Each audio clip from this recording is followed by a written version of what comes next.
Hello guys, welcome back. In today's video I'm gonna show you how to check follower sent on Instagram. So it's pretty simple. Let's get started.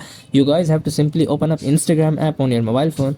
So after opening up Instagram app on your mobile phone, here you guys have to simply just tap on below right corner of your profile icon, and here in the profile icon you guys have to simply tap on the top right corner of three horizontal lines. So after tapping on that, here you guys have to simply tap on settings and privacy. So in the settings and privacy, you guys have to simply click on account center.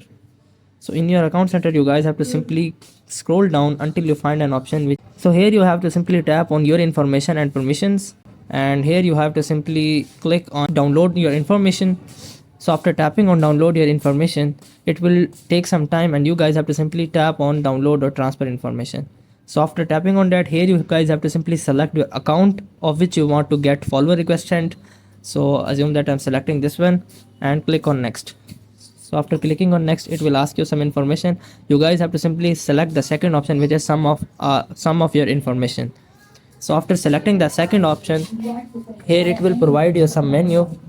In this menu, you guys have to simply scroll down until you find an option which is followers and following. So you guys have to simply select this option and click on next. So after tapping on next, click on download to device and click on next, and click on create files, and in no time your download information will be started, and in this way you guys can get follower request sent information on Instagram. I hope these methods find you well. Do like, share, subscribe. Thank you so much. Bye bye.